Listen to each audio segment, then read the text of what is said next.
Walang pinoprotektahan, walang kasinungalingan, serbisyong totoo lang.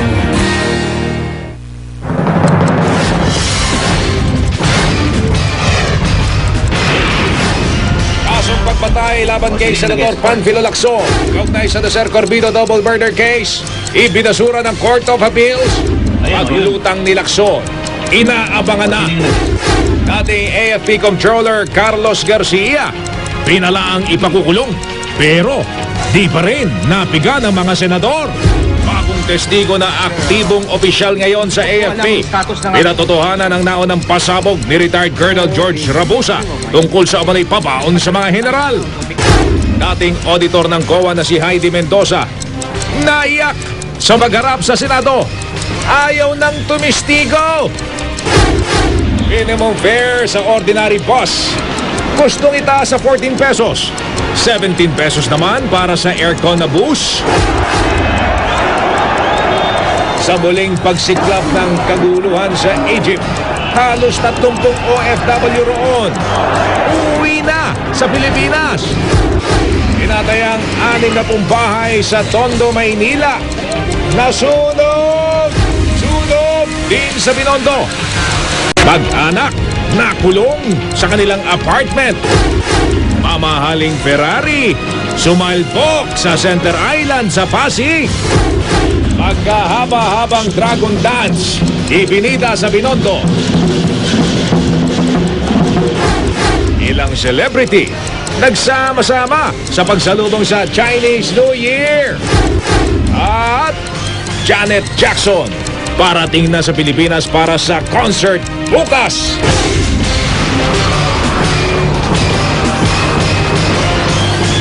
Mula sa GMA Network Center, narito si Mel Bianco, Mike Enriquez. Ito ang 24 Oras. Mga kapuso, ang inyo pong napapanood ay live na kuha ng 24 oras sa Binondo sa Lungsod ng Manila. Unang araw po ngayon ng tinatawag na Year of the Metal Rabbit. Nako, tignan nyo naman ang pagdaksa ng mga tao dyan sa sentro ng kulturang Chinoy dito sa ating bansa. May kasiyahan din pong nagaganap ngayon. Live na kuha din po yan sa isang restaurant sa West Avenue sa Luzon ng Quezon. Mga ingay na mga tambol. Patikim pa lang yan sa pagdiriwang dyan sa restaurant na yan ngayong gabi. May dragon dance at may fireworks din. Mamaya.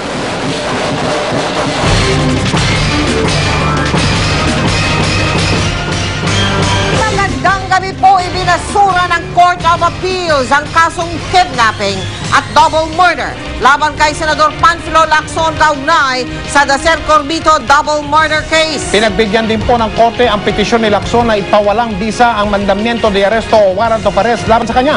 Sa desisyon na yan ng korte, wala na pong nakikitang tinatawag na probable cause o dahilan para kasuhan ng pagpatay o murder at ipaaresto si Lacson. Iginiit din ng korte na walang sapat na basihan ang paratang ng pamilya Dacer na si Lacson ang utak ng krimen dahil sa manoy pagtutol ni Dacer sa pagtatalaga kay Lacson noon bilang hepe ng Philippine National Police. At dahil wala nga daw probable cause, marapat daw na wag nang ituloy ang paglilitis kay Lacson. Enero noong isang taon umalis ng bansa si Lacson at mula noon, hindi na siya nahagilap. Ngayong isinantabi na ang arrest warrant laban sa kanya, inaabangan na rin ang kanyang paglutang, lalo pat hanggang taong 2013 pa ang kanyang termino bilang senador ng bansa. Sa pagpapatuloy naman ang investigasyon ng Senado tungkol sa plea bargaining agreement sa kaso ni retired Major General Carlos Garcia, nabisto na bago mailabas ang freeze order sa mga umano'y kinamkam na yaman ng dating AFP Comptroller, nailabas na pala ng kanyang pamilya ang aabot sa 128 million pesos mula sa iba't ibang bangko. Muli ring nagisa si Ombudsman Mercedes Gutierrez. Utos sa kanya ng mga senador, bawiin ang kasunduan na nag-aareglo sa kaso ni Garcia. Nakatutok si Ruth Cabal. Sa loob ng 4 na araw noong October 2004, ilang araw bago ilabas ang Sandigan Bayan ng freeze order sa mga umanay nakulimbat ng nasibak na AFP Controller na si Carlos Garcia, na-withdraw na pala ng pamilya Garcia ang aabot sa 128 million pesos mula sa mahigit 100 bank account nila. Na-monitor daw ng Anti-Money Laundering Council o AMLAC ang mga transaksyon. In 2004, The amount withdrawn totaled about 128 million pesos in 4 days' time. Alam daw ng mga special prosecutor at ombudsman na may hawak sa kaso ang winidraw na 128 million pesos. Sinubukan daw nilang paaminin at ipabalik kay Garcia ang pera, pero tumanggi ang general. Sa kabila nito, tinuloy daw ng ombudsman ang pagsulong sa plea bargain agreement. Did you ask him to restitute this amount? Yes, Your Honor. And that was, in fact, the very first condition that we asked him before we agreed to any plea bargaining agreement. And the condition was not complied with. Yes, Your Honor.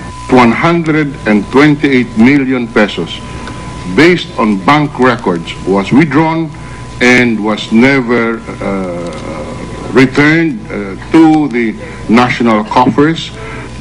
General Garcia, why did you withdraw these amounts? And where did you place them? With Mr. Chair, Your Honor, with due respect, Your Honor, this case is still pending with Sandigan Bayan. I would like to invoke my constitutional against self-incrimination. Pero sadyang kaduda-duda para sa mga senador ang inihaing plea bargain agreement. Sabi ng ombudsman, wala pa raw desisyon ng Sandigan Bayan kung aprobado ito. Pero tanong ng mga senador, kung gayon bakit nakapag-bail at nakalaya na si Garcia? Sa tingin ko nawala na yung plunder sa kaso eh. Bribery na lamang ang pending laban sa kanya. Kaya nga nakapag-bail na siya eh. Hindi po ba? And in that sense, the plea bargain has already been partially executed. Yes, Your Honor. Yes. Ano? Just a minute, Mr. Senator. Ito po, ang sinasabi po ng Sandigan Bayan through the spokesperson, hindi pa na-aprobahan yung plea bargain. Meron pa hong sisentensyahan pa. So that is the statement. So we gather from there. This is not intelligent. This is unintelligible to me as a former RTC judge. What? It is so simple. Ang plunder hindi pwedeng i-bail. Ang plea bargain kailangan aprobahan ng korte. Then I ask Sandigan, what on earth are you thinking? At dahil wala na ang plunder case dahil umamin na si Garcia sa mas mababang kaso, di na ito pwedeng sampahan pa ng plunder. Is he guilty already? Yes, Your Honor. Why is he still here and he's not sentenced? Well, tell you, that's the case. You have no remedy. The double jeopardy will set in. We're exploring the possibility of a new discovered evidence, Your Honor, because at the time it was filed, Colonel Rabusa was not yet present. Kaya pinagtulungan ng mga senador si Ombudsman Mercy Gutierrez na bawiin ang plea bargain sa Sandigan Bayan. Noong una mariin ang pagtutol ni Gutierrez, pero wala na rin siyang nagawa. It is not a matter of saying yes or no because many people, nanonood po ang ating publiko. Kung sasabihin ko pong i-withdraw ngayon, dapat po pag nag-withdraw ako, meron naman po akong justification. Yung justification, narinig mo rito yung testimony under oath. Mr. Chairman, we will file a manifestation to that effect. Thank you very much. To the effect that... The effect that there is this recommendation coming from this body that we should withdraw the plea bargain agreement. Si dating Ombudsman Simeon Marcelo ang pasimuno ng investigasyon kay Garcia. Pinanindigan ni Marcelo matibay ang kaso laban kay Garcia. Well, precisely you're in a mess now because of what you did. No, Your Honor, that's not the reason. Because they did not study the rules of evidence, Your Honor. That's the problem. I think with admissions, we have an airtight degree. What else do you need? You accuse, inamin na yung kasalanan eh. Ano pang kailangan mo na ebidensya? Inamin na nila, Your Honor. And that admissions are admissible not only against the declarant, but also against the co-conspirator. Hindi nagpakita ngayon si dating AFP Chief of Staff at Defense Secretary Angelo Reyes. Sa halipay nagpadala siya nitong sulat na ito sa Blue Ribbon Committee para ipahinhibit sina Senator Jinggoy Estrada, Miriam Defensor Santiago, Cheese Escudero at Antonio Trillanes IV.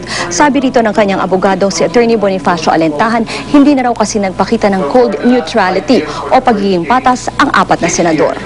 That I will not inhibit myself from these proceedings. It is my sworn duty as your Senator of the Republic, as a Senator of the Republic of the Philippines, to let the people know the truth. Kung sa pananaw ni General Reyes, siya pa ang Chief of Staff at General siya at mga private lamang tayo, una, retirado na ho siya at pangalawa, civilian ho ang mga kaharap niya at hindi mga subordinate niya sa military. I refuse to inhibit myself. Aba, ano akala nitong abogado na ito na siya na ngayon mamimili kung sino ang mga senador mag-imbestiga ng kliyente niya? Sus, my goodness. That's not only contemptuous, it is a revelation of utmost ignorance. That kind of ignorance can only come from a one-celled amoeba. This motion is sham, dilatory, and frivolous. At the proper moment, I will file a motion to cite the counsel and his client for contempt and detain them here in Senate building. Huwag na kong ginaganyan, ha? Well, that speaks for herself. She described herself adequately. It should be acted by the entire committee. Yan ang nature ng contempt. Hindi porke nagalit yung isang senador, pwede ka na niyang pakulong. Ruth Cabal, Nakatutok, 24 Oras. Samantala, tumangging magsalita ang Sandigan Bayan sa usapin ng pagpiyansa ni retired Major General Carlos Garcia at kahit na hindi pa raw aprobado ng Korte yung tinatawag na plea bargaining agreement, hintayin na lamang daw ang desisyon ng Sandigan Bayan na ilalabas nila ngayong buwang ito. Simple at tahimik lang daw ang pamumuhay sa Tayabas sa Quezon ni dating auditor ng COA na si Heidi Mendoza. Bagamat nagangamba sa kanyang pagsiwalat na mga manoy katiwalian sa AFP, buo ang suporta sa kanya ng kanyang pamilya. Nakatutok si Jiggy Manicad live mula sa Tayabas sa Quezon. Jiggy. Mel, sa kabila nga ng peligro kinakaharap ni Heidi Mendoza, naniniwala ang kanyang kapatid na hindi ito atras kung ito lamang ang paraan para mabura ang korupsyon sa military.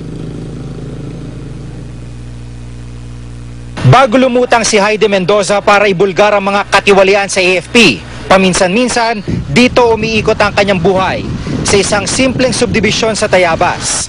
Malinis, tahimik at disente. Sa kanyang mga litrato sa Facebook, kitang-kita kung gaano kasaya magkakapatid sa tuwing magkakasama-sama. Pero mga masasayang alaalang ito, maaaring hindi na raw maulit pa. Malaki na kasi ang pinagbago ng buhay ni Heidi mula nang lumutang at ibulgar ang kanyang nalalaman. Ngayon, dinumero na ang kanyang mga kilos. Ang kapatid na si Gigi De Castro, sa dasal na lang umaasang makakasama ang kanyang kapatid. Ang sabi po lamang niya, basta ang hiling ko lang sa iyo ate, sa ating magkakapatid, huwag kayo magkasawang magdasal. Huwag kang lalapit sa mga politiko para humingi ng tulong. Ayon kay De Castro, bilang auditor, dati pa'y marami nang nanunuhol sa kanyang kapatid. Pero isa raw ang kanilang natatandaan, ang mga aral na itinuro sa kanila ng kanilang amang pulis. Pinalaki po kami ng magulang namin na may takot sa Diyos. Na huwag gagawa ng masama. Kung magkakapamilya daw po kami, sabi ng father ko before na mamatay, huwag kaming kakain ng galing sa nakaw. Kasi ang father ko po yung naging pulis, matino pong pulis, mabait. Todo suporta ang buong pamilya kay Heidi dahil alam niyang hindi rin ito atras hanggang sa uli. Hindi na po magbabago ang isip nun eh. Ang katuwiran po niya, wala siyang inaaway na tao. Dokumento lang po ang hawak niya. At hindi naman po siya nagsasalita nang wala siyang hawak ng dokumento. Hindi na po, ganun po yun talaga sa pagbata po. At ang mensahe niya para sa kapatid.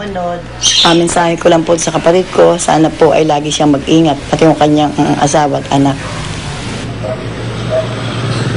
Dito po sa Tayabas ay matinding suporta ang nakukuha ng pamilya ni Heidi Mendoza dahil bukod sa mga pari ay obispo rin po at iba't ibang sektor ang sumusuporta sa kanila. At maidagdag ko lamang, Mel, na kahapon ay isang congressman na nag-offer ng scholarship para sa anak ni Heidi Mendoza, pero ayon po sa kanyang kapatid ay tinanggihan rin po ito at sa halip ay ilipat na lamang daw sa ibang mga nangangailangan ng tulong. Mel? Maraming salamat sa iyo, Jiggy Manica.